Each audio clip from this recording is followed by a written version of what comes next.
This is a big one on Sunday. I mean, yes, every NFL game tends to be big, but when you get into this point in the season, I'm sure I could pick some games off the schedule around the NFL that, like, okay, realistically, is that game really going to impact the playoff race? Like Patriots, Titans. Like, is that game really going to impact the playoff race in the AFC? Probably not. But Cardinals, Bears at State Farm Stadium on Sunday definitely is. And for both teams, you know, they're both certainly in the mix to win their divisions. That's what you're going for. The Cardinals are technically in first right now. Chicago's in last, but not by that much. And certainly they're both going to be in the mix for the wild card here going forward. So this is a big one on both sides, Wolf. And we've talked about the mindset of Chicago and how that could be anywhere after the way their game ended last Sunday. What about the Cardinals here? What in your mind are the main keys to victory? Because I have one that really stands out. Okay, that's good. Let's talk about them. The first key to victory for me, and this is going to be pretty commonplace as the season unfolds, and it already has been, but it's the truth. It needs to be highlighted. They have to run the ball or die. Metaphorically speaking, of course, but still, run the ball or perish.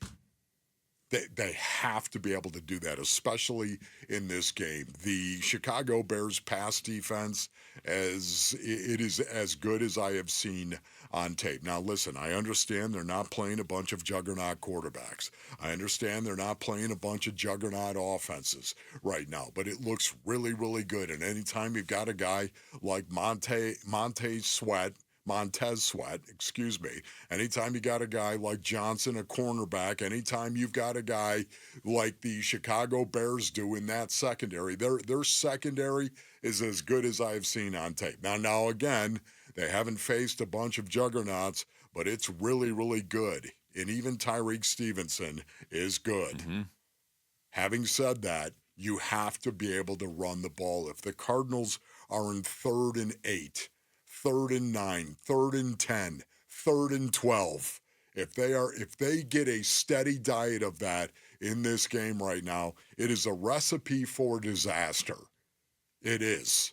They have to be able to run the ball. First down and run down situation is going to be way more critical than it ever has because you can't put Kyler Murray into situations where the Chicago Bears can tee off and come after him. I will say this. Tyreek Stevenson in particular, that guy's going to be locked in because you're right. He's a good player, and he did a really dumb thing. And sometimes you do a really dumb thing, and you just look silly. Like it was Malachi Corley last night, dropping the ball, walking into the end zone. I mean, how much ridiculousness have we seen in the NFL just last week? Yes. Would you not think a rookie that's about to score a touchdown would hold the ball and get into the end zone? So he's embarrassed. So dumb. And he looked ridiculous, and he should. He should be. But the Jets still won the game. Tyreek Stevens is a good player, did something stupid, and it instantly cost his team the game 2 seconds later. So I'm guessing he's going to be pretty locked in on Sunday for Chicago. He's going to play well. I think the Bears defense is going to play well. I still think the Cardinals have the sort of playmakers on offense where no matter how good the defense they're playing is, they may not put up a ton of points, but Kyler Murray's going to get free on one play or Marv's going to get free on a play. I still think they're capable of putting up a couple big plays, and in a game like this, that might be enough. Yeah, what is your key?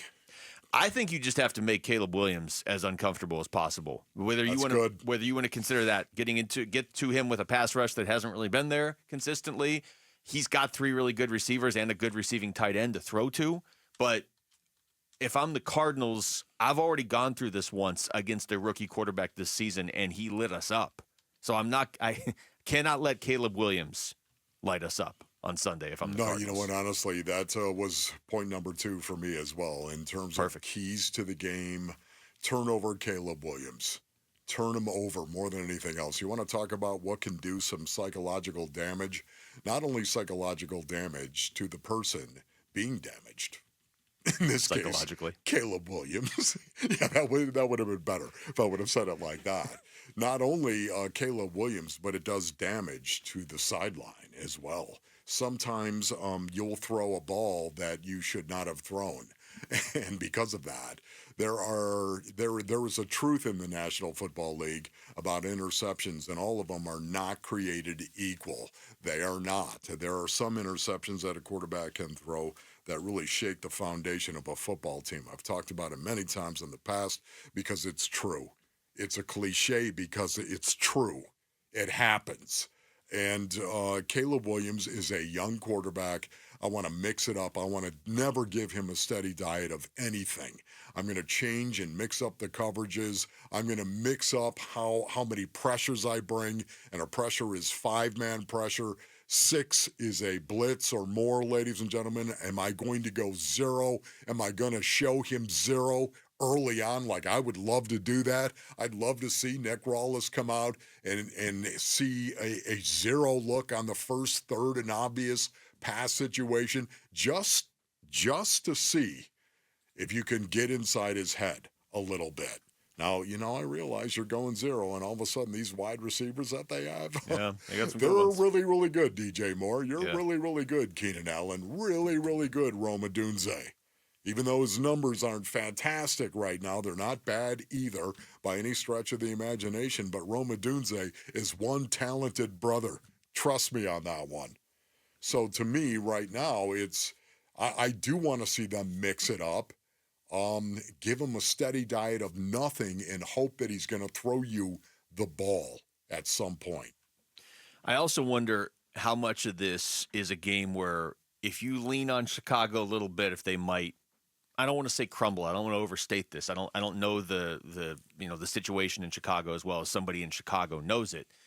But let's not pretend that everything's great there and that there haven't been rumblings even before this game of players kind of questioning what the coaching staff was doing. I know the fans have been questioning it for a while. Now, to your earlier point, they're 4-3 with a rookie quarterback. It's not bad. I think Chicago comes in, and I think at the start of this game, they're going to be locked in, and this is going to be really tough. And I think that the beginning of this game, it would be nice if the Cardinals were the team kind of playing with the lead early instead of having to come all the way back again. But I do wonder if you can get on Chicago and force turnovers or force them. Maybe they do something silly. Maybe another handoff to Doug Kramer. Like maybe something weird where Chicago's trailing and they start to question each other or their coach or whatever. And maybe you can kind of lean on them in the second half of this game. But that doesn't work if you're down 17-3 in the second quarter. No, it's not going to work if that is going to be the case. You're right about that. I wrote down point number 3 for my keys to the game here. Special teams dominance. Special teams dominance. A bunch of transitional technicians going out on the field and being dominant, controlling field position. Field position is going to be huge. Very, very much like it was in Miami. Tua Tagovailoa and that Miami offense did a great job actually moving the ball. After how many times did you see Blake Gilligan pin them inside the 10-yard line? And the punt team as well. Just great job. A great job by Blake Gilligan. I want to see that. I want to see special teams dominance from the Arizona Cardinals. If you want special teams dominance, this is what I've learned on the show. They need to have you and Zoe coaching special teams. Or you and Zoe out there. Jeff Rogers right now is one of the best special teams coaches. He doesn't have to in the leave. league. He can have you too. I see. There's no limits. Oh, you want me to? Oh, the hands-on. In other words, I grab the dude. But I want Zoe in there too. And I try to get. Do this, dude. Use your eyes this way, and you will destroy him. I'm just saying, if you're looking for special teams dominance, I know a couple guys. Thanks for watching Wolf and Luke. Tap to see more and click the button in the middle to subscribe to Arizona Sports.